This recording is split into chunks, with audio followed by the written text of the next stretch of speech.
Welcome to tonight's episode of Beyond Focus TV. I'm Lydia Patel, and as always, I have a very special guest for you, Nitiya Walker, who's the founder and executive director of Seeds of Fortune. She'll be with us for the next 30 minutes, so stay with us. You're watching Beyond Focus TV. Beyond Focus TV allows you to discuss contemporary topics affecting the Caribbean people on both a national and local level. The show features informed guests who offer insight, debate, and evaluate various issues. Beyond Focus TV builds on the station's mission to provide useful information to the Caribbean people in New York and abroad. Beyond Focus TV, where our viewing audience can get educated, informed, and empowered.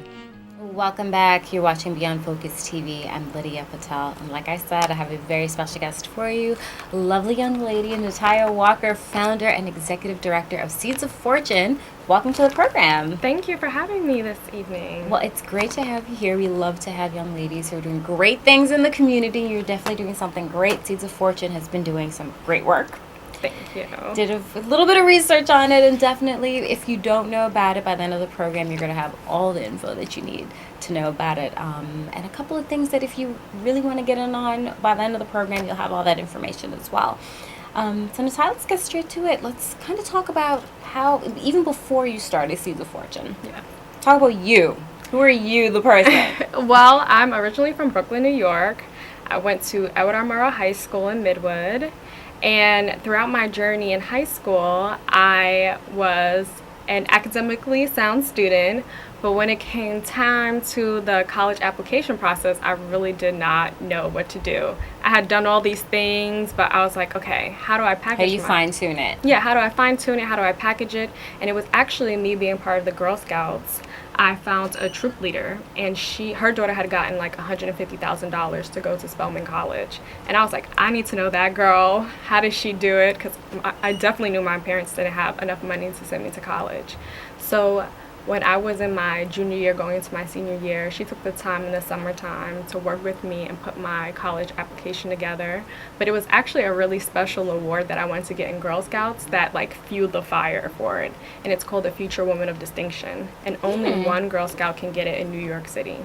So every year? Once a year, yeah. And then you're presented at their annual breakfast where they have corporate women who are the women of distinctions of the year. So I had put my application together, she interview prepped me, and then I actually got the scholarship from the Girl Scouts. So I was like, oh my gosh, this is amazing. But she didn't stop there. After that, she helped me to actually put the rest of my college application together, and I was able to get the Posse Leadership Scholarship to a school called Babson College, and it was worth $250,000. Oh my goodness, $250,000. Yes. That is your full education. That's a master's degree if you want it. Yes. That's a PhD. A lot of money. I was extremely grateful for the opportunity, and she didn't have to do that. So once I got to Babson College, it's an all-business school, and I got to around my junior year of college, I was like, wow. One, the college that I went to is in a very wealthy town called Wellesley in Massachusetts. So I would come back to Brooklyn, New York before, things changed with education and things like that, when it was like, crackheads, everything, and I would see the economic disparities between where I went to school and like where I lived. And I felt like, what if I never met that troop leader? What if I never saw that girl get a $150,000 scholarship? Like, how would I have been able to be successful or to be able to have the right choices to make in my college application decision?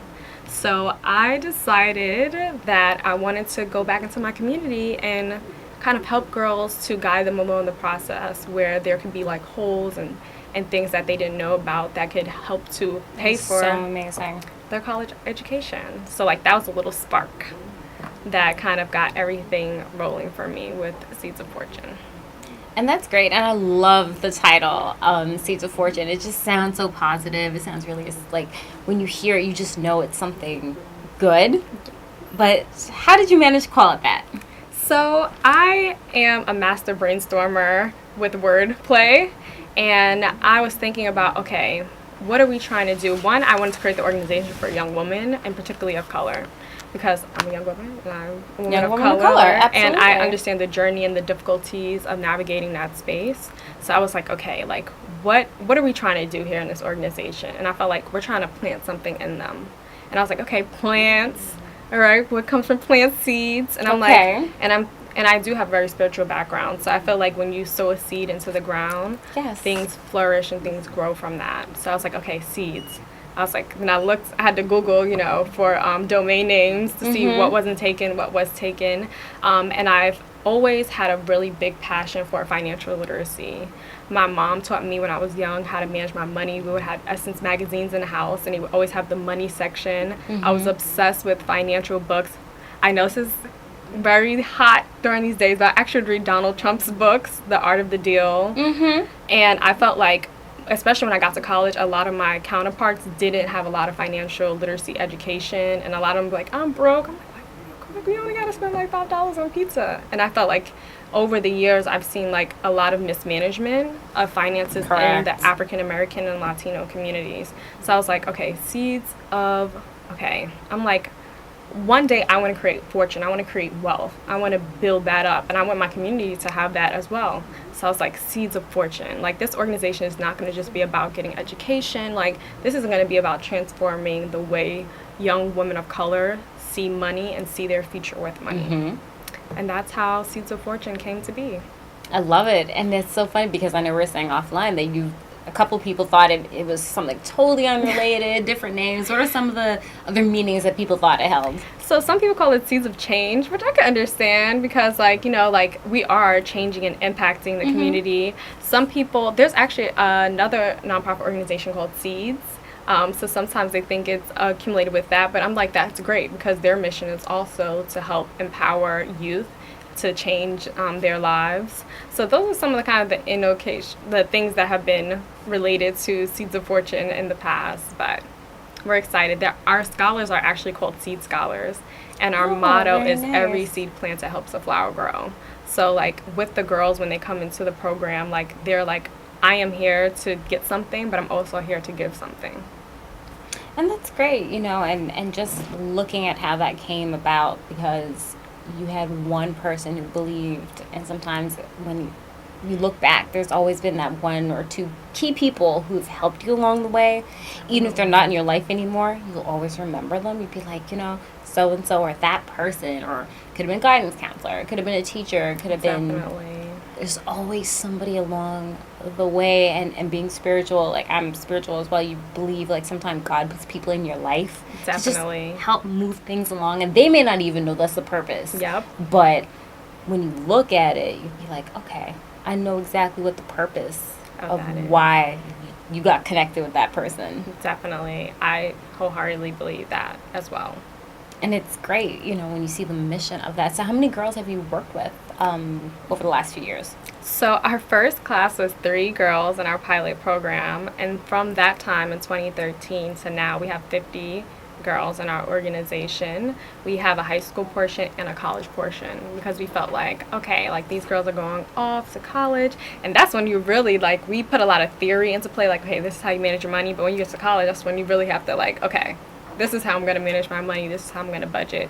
So half of our girls are in the high school program and half of them are in our college program. Very good. We'll take a quick break. We'll be right back. You're watching Beyond Focus TV. Stay with us.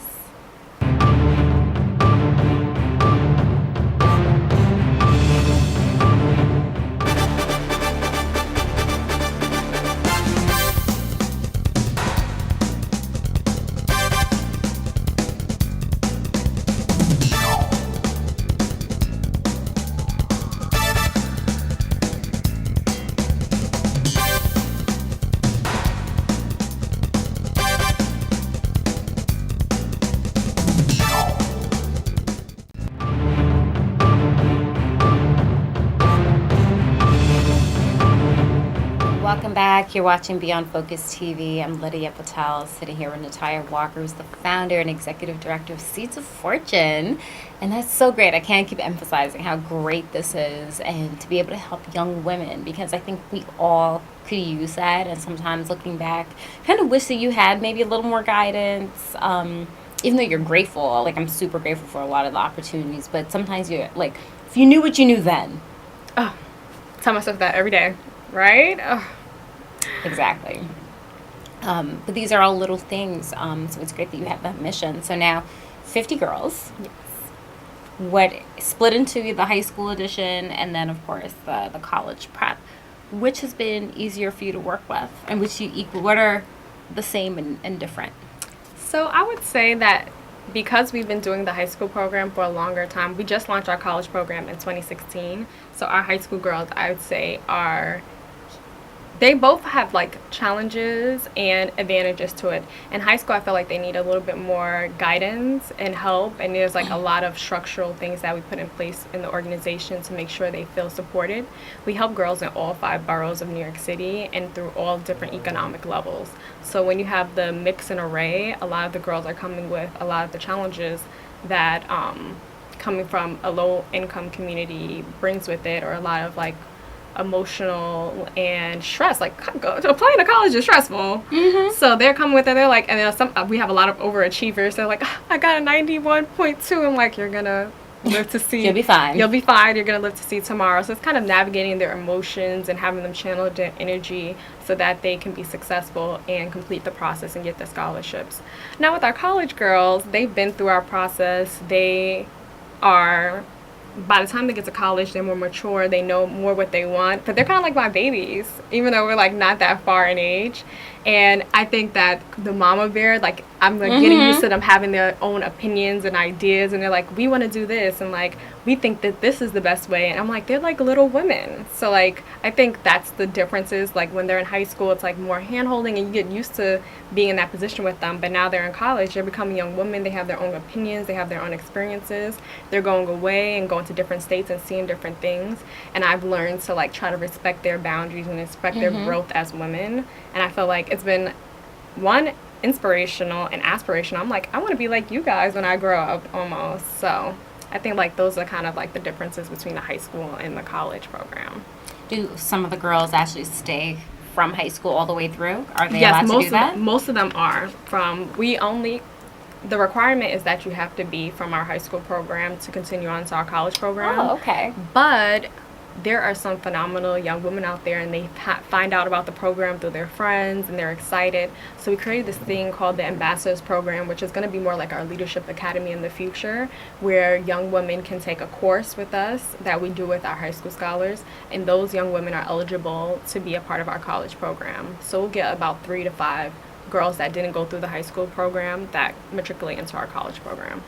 And what are some of the requirements for those listening at home who may be older, past the traditional college age or anything, but is there avenues for them, or do you have other affiliates or partners you could refer them to? So I think that what has made us successful, especially as a small nonprofit growing, is that we've created a lot of partnerships throughout our time as an organization.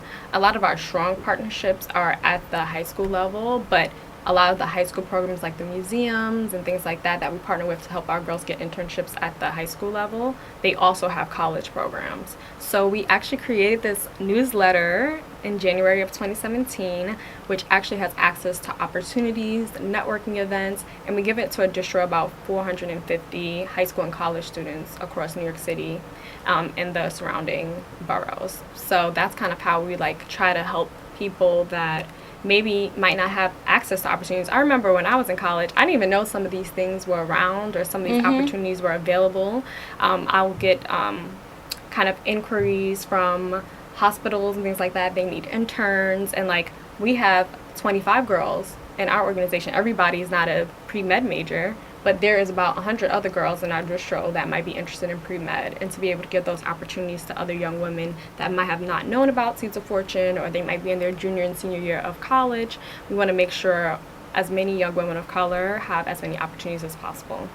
That is amazing, because we need those, and that's what I was saying. It's like, gosh, there are opportunities out there. So many. Especially now with the internet has just grown and grown, and through social media, you could find internships. You could find click up a button. The newsletter idea is really, really good, actually, to have that. Like, why would you not subscribe to that? I'm sure like you'll be able to click on it, take you straight to the application. Yes, And definitely. it just increases your whole network.